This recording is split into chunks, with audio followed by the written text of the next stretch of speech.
Hey everybody, welcome to Paint with Me.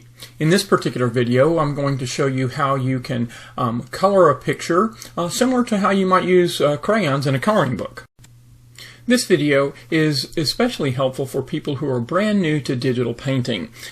It's also a fun way for you to explore how to use the different types of brushes in Krita. It does assume that you are familiar with Krita and how to use it. If you don't know that, you can look at the Krita how-to playlist. The Paint With Me videos are intended to help you as you're working in Krita. So watch the video a little bit, pause it, and then follow along doing your own project in Krita. Okay, so let's get started. The first thing is just bring up any image that you want to color. Here I have a little chibi character, and this was a JPEG image. And when you load that image in, it will have by default the background name for the layer. So if you want to follow along, just pause the video, load up Krita, and bring in whatever image you'd like to color. So if you're very new to digital painting, you might want to know that there's really kind of two approaches to painting, and one is the traditional painting approach, and the other one is what we would call coloring. The coloring is what we're going to do today, and specifically that is based upon images that have line art like this one here. So typically this line art is considered or referred to as the ink layer. So I'm going to go over here to background and rename that to ink. Now the next thing that I'm going to do is I'm actually going to change the layer type from normal to multiply. And what that does is that allows you to color on layers below the ink layer, and then it will those colors will show through the ink layer. So it effectively makes this white background transparent.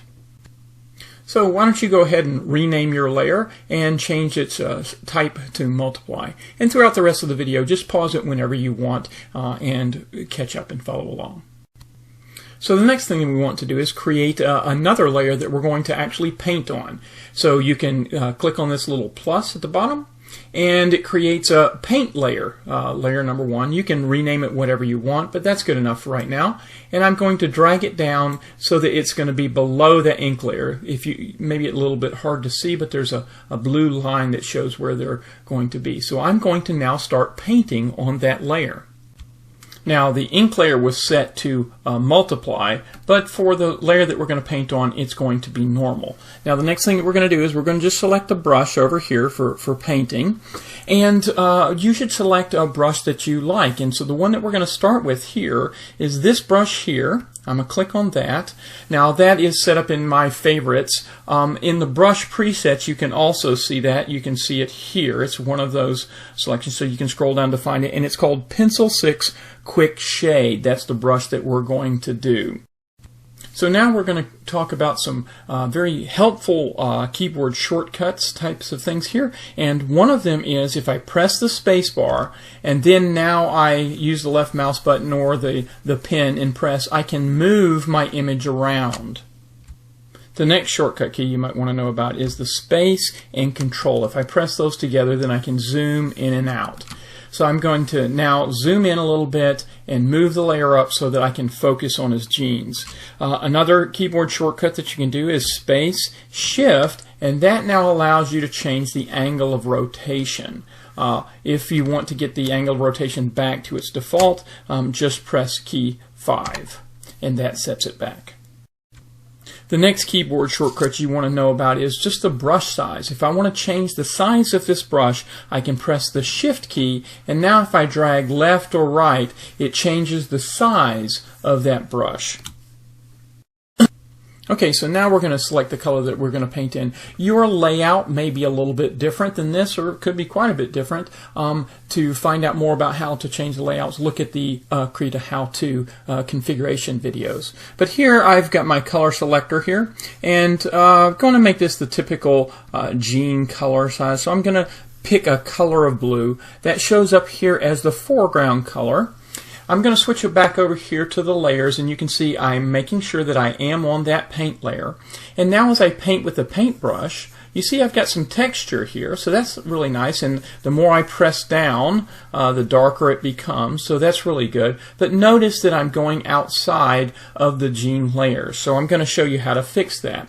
Now, to clear the layer, I have a special toolbar button that I've added in here. Again, the Krita how-to will show you how to do that, but if you don't have that, go to Edit and just Clear, and that's also the Delete key.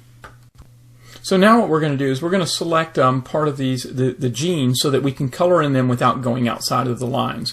So we want to select this tool right here, which is the selection tool.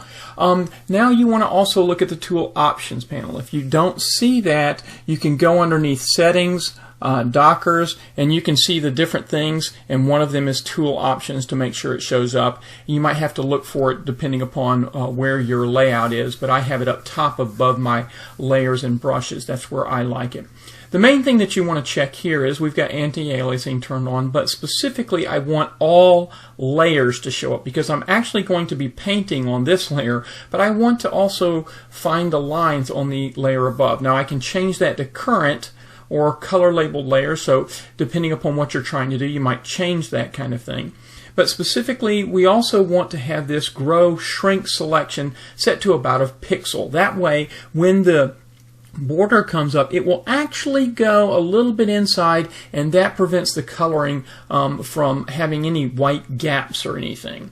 So that's what I have for the setup for the tool options, and now I've made sure I've got that tool selected, and I can just click inside his genes, and you can see, I don't know how easy it is to see on the video, but there is a what they call a marquee. It's kind of like dotted lines that you might have heard. This is also marching ants. I'm going to press Shift and click in the other leg, and you can see now that's adding to the selection.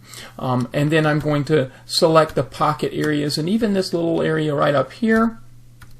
And so now I've selected all the areas that I want to be considered part of the pants. Now I'm going to go back to my brush, and now I can just start coloring. Again, making sure that I'm on the paint layer, and I'm using my pen pressure to change how light or dark it is. And so you can see this is very similar to what it would be like if you were using crayons. So now I can actually make it darker depending upon how hard I press. Okay. And I can do shading that I want. We can make one side quite a bit darker. And if I make it a little bit too dark, like that, an easy thing, I can press this eraser. I don't actually have to bring up an eraser tool. All brushes or pens in Krita act as erasers, so I can click up here. The other thing that I can do is I can press E, and you can see if I press E, it'll turn it on and turn it off. Now notice that the brush size is changing a little bit. You can, again, use that Shift key to change the size how you like. So let me make this a little bit bigger so that they're about the same. And then now I can erase, and so it's kind of the opposite. So that's a nice thing that's even a little bit better than crayons. Okay, so I'm not going to spend a bunch of time trying to make this a really nice painting because I'm just showing you the process. So you can pause the video and do some coloring for any part of your drawing that you want. Now I want to go in and I want to change a different place. So I'm going to do his jersey. So the first thing I might want to just undo all of this selection. I could just go and select in the jersey area. Remember, I need to select the proper tool, so I could click on here, but just to show you how to get rid of the existing selection, in many programs it's Control D. In Krita it's Control Shift A, and now the selections will go away. Again, I press the space bar so I can pull the image down and make sure it's zoomed in the way that I want. Now I'm going to select in the jersey, and I'm going to press Shift to add to that selection, and I'm going to even include those little balls for his jersey and the sleeves and his collar. So now I've selected everything where the jersey is going to be. Now again, I could go in here and I can select the color that I want. I'm going to kind of make it a red color, and you can see on this right hand side this is the history of colors that I've chosen as I've been painting and playing around, and I happen to have one that is actually the color that I want, which is a red type of color. Go back to the paintbrush, and I'm going to do the same thing that I did with the jeans and just color it in how I like. And that's all there is to the process. So you just continue doing that for all the parts of the drawing. I'm going to zoom out a little bit here. Okay. And just continue it for the entire drawing. One thing that you may notice here is that if I do shift, if I want to change the size of the brush, I want to go left and right. If I want to zoom in and zoom out, I go up and down. It's a little bit of a strange thing with Krita. But anyway, that's the process.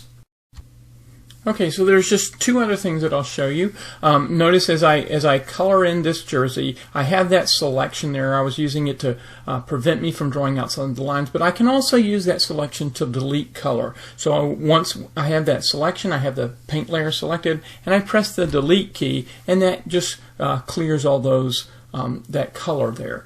The next thing is just you want to play around with different brushes. So this is a great opportunity to try the different brushes. So let me zoom in a little bit and see how they affect things. So let's try this brush and see what it looks like versus this other kind of brush. I'll make the brush size a little bit bigger, and you can kind of see how they affect things and what they look like. You've got pencils, you've got a sponge here.